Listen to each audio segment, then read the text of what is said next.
If you look at the massive scale of Tesla today, you are looking at one of the most valuable manufacturing empires on Earth. Naturally, if you ask almost anyone who started it, they will give you the exact same name, Elon Musk. But he wasn't in the room on day one. He didn't draft the original business plan, and he didn't assemble the company's first prototype.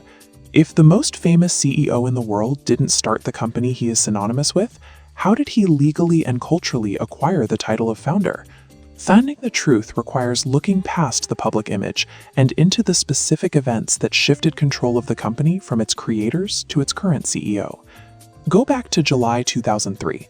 Two Silicon Valley engineers, Martin Eberhard and Marc Tarpenning, officially incorporated Tesla Motors.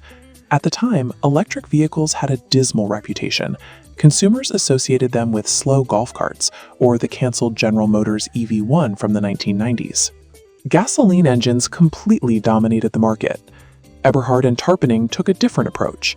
They ignored the idea of a cheap commuter vehicle entirely and focused on building a high-performance electric sports car that could actually beat gasoline vehicles off the line. They named the company after inventor Nikola Tesla, specifically honoring the AC induction motor technology that inspired their designs. But they faced an immediate bottleneck.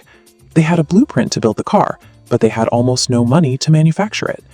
Eberhard and Tarpenning had a blueprint for a revolution, but lacked the massive capital required to move from the drawing board to the assembly line. In February 2004, the engineers went looking for investors. They found Elon Musk, who used his wealth from the recent sale of PayPal to inject $6.5 million into Tesla's Series A funding round. This capital made Musk the largest shareholder and chairman of the board. He was funding an existing team that had already incorporated the business. With cash in the bank, the team made their first operational move. They partnered with Lotus cars, using the lightweight Lotus Elise chassis as a base, and engineered thousands of lithium-ion battery cells to fit underneath. The result was the first-generation Tesla Roadster.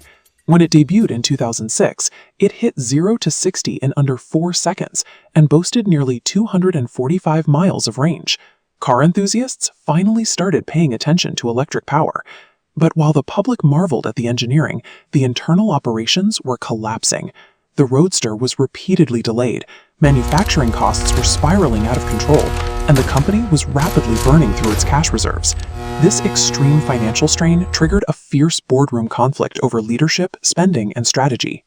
By August 2007, original architect Martin Eberhard stepped down as CEO and was soon pushed out of the company entirely.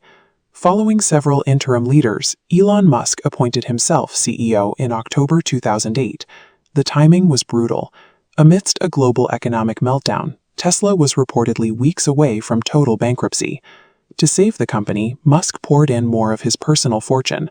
By personally shouldering the financial risk to keep the doors open, his role shifted from an outside investor to the company's definitive operational leader.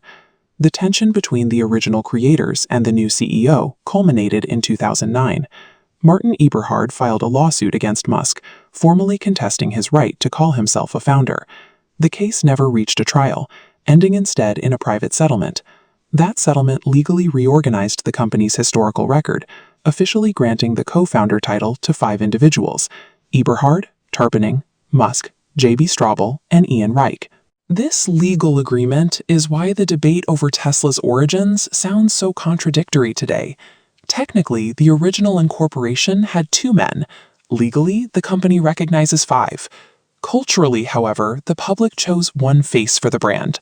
Musk stayed when the company nearly died. He absorbed the massive financial risk, and he directed the launch of the Model S in 2012, the car that proved electric vehicles could dominate the luxury market.